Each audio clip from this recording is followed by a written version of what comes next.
Hello everyone. Today we're going to look at the Blackboard Unit Sites for TP1 2014.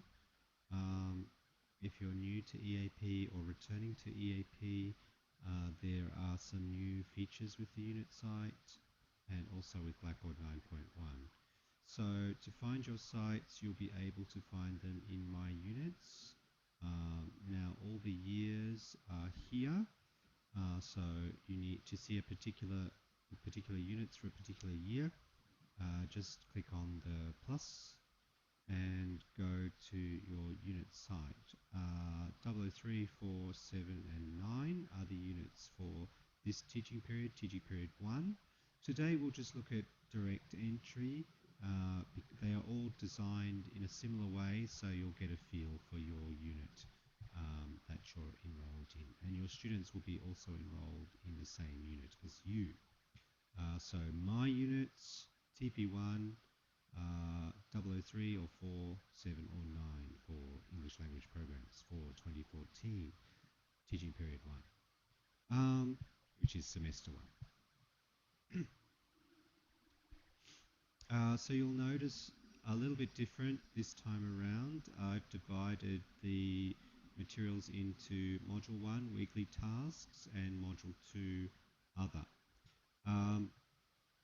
Weekly tasks, it's all the weeks, which correspond to the EAP weeks, and other is all the housekeeping things that are useful for the course as well. Over on the left-hand navigation area, you've got the standard QUT format: announcements, unit details, assessment, tools, contact us, feedback, and learning resources. Learning resources is the home, so it will always default to that as the home. Announcements, if you create an announcement, it will appear in the home page of all the students who are enrolled in that unit.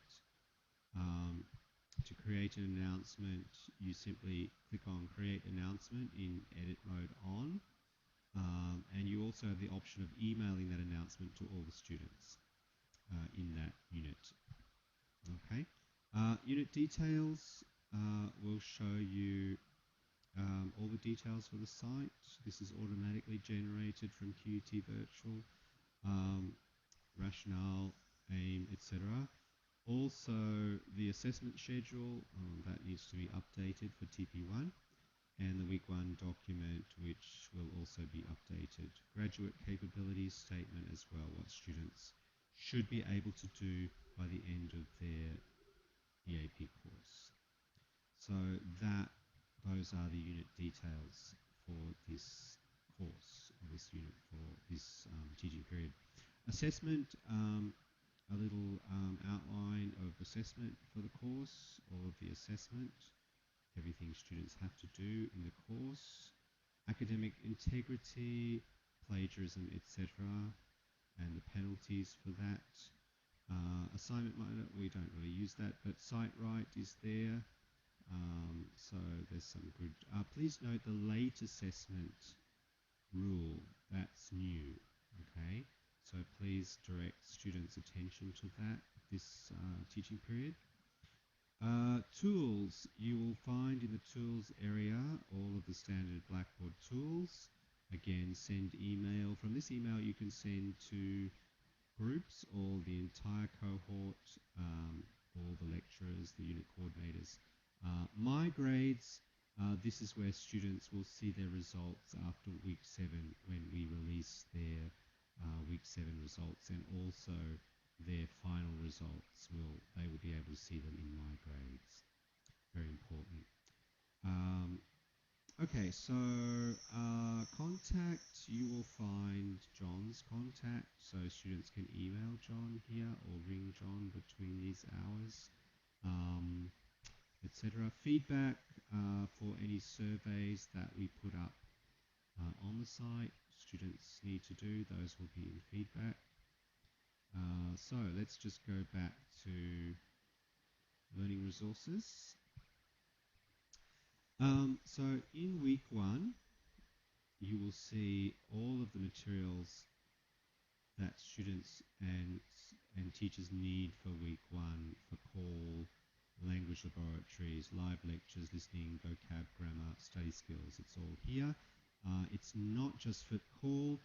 You can refer to these folders anytime throughout the week and play them in class. That's perfectly okay, or use them in class through the class PC and the data projector. Um, the first call task, students coming into the unit, especially if they are a new student, they will need to update their local address and also change their password. What I've done is I put together a little video there that students can watch on how to change your address and password on virtual. Hello. They can play that.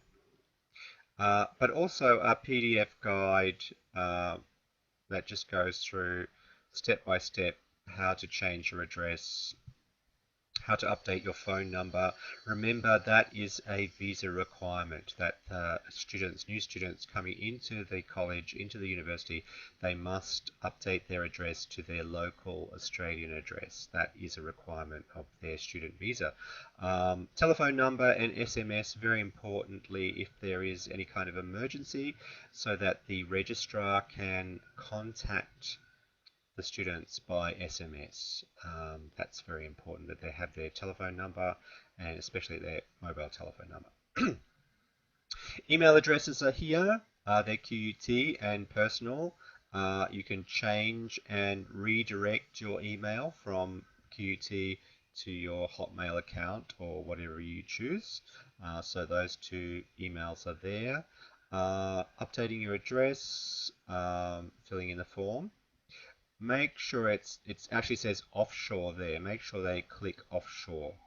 It won't work if you press, yeah. So students have an option there for offshore. Phone number and password changes, current password, new password twice. Make sure there's 3 different types of characters, so uppercase, lowercase, numbers. So students need 3 kinds of characters and their password must be at least 8 characters in length. So that's all there for students and recovery questions, of course. Okay, so that's there in the first week. Also links to the ITS videos as well for students to get that useful information for their studies. There's an email task and a blog task in the first core lesson.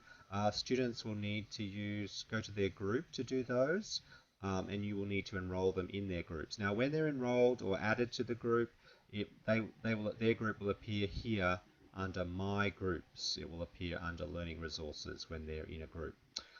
So for teachers to add the students to the groups, you will need to go to Groups in Users and Groups, and you will need to turn Edit Mode on.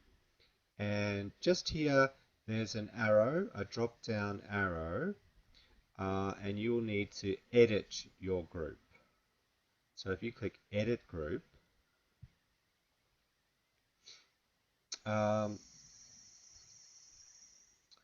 and down here in 4, Membership, you will be able to add users.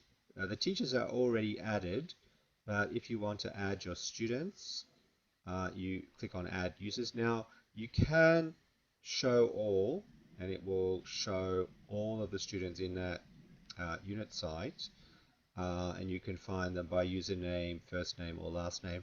But it is much quicker just to search by last name. For example, Chang, go, select, and submit. Now, if you make a mistake, if that's the wrong student and you've added them to your group, you can take them out by clicking on the red X. The red X will delete that student. So very easy to take a student out if you make a mistake. So that's very important that you add your students from your role into your group, because they will need to appear in the Grade Center Smart Views for your class. The Smart Views are generated from the group, and if the students are not added to the group, they will not appear in your Smart View, and you will not be able to put your results in easily.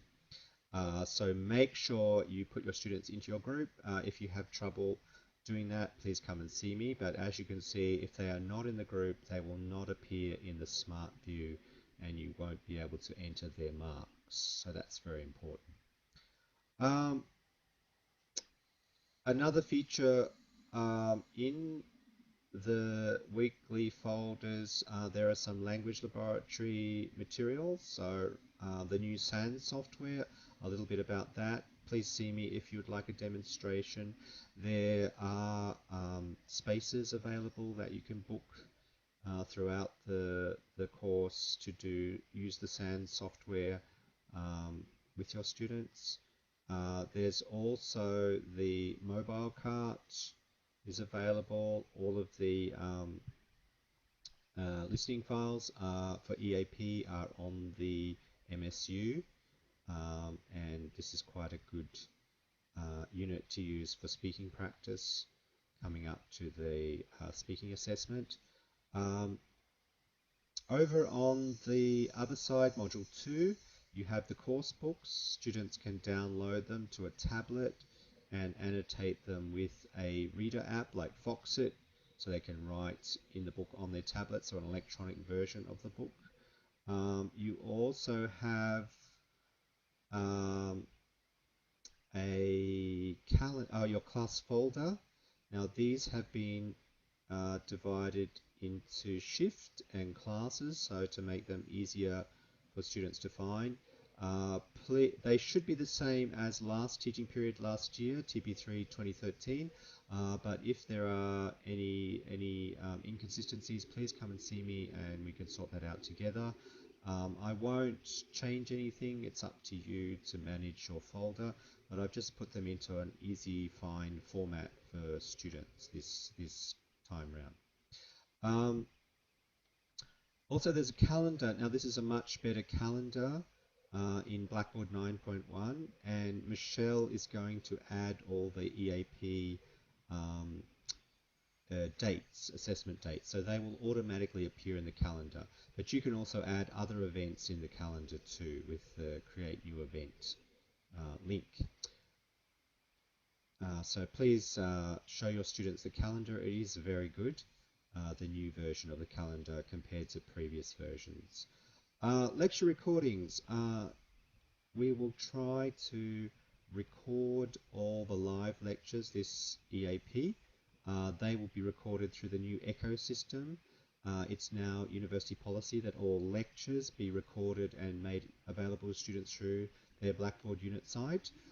So the lectures will appear here from the live lectures, so students, if they miss the lecture, they can re-watch it, or they can watch it, or if they want to re-watch it, that will be possible. So as long as the lectures are held in a centrally managed space, we will be able to record them with the Echo system, and students can see them through the Blackboard unit site. One last thing, just a little link to Go Soapbox there. So if you want to use Go Soapbox in your course, in your teaching, you can create an account here. You will get a code for students to put in and join your event. If you'd like a demonstration of Go Soapbox, please see me and I can arrange that. If you have any ideas for using Go Soapbox in EAP, please tell me and we can put those on the ELP teacher site. So I hope you have a very good course, and I hope you use all the new materials on the Blackboard site, and please don't hesitate to see me if you have any problems or any questions. Thank you for listening, and happy EAP.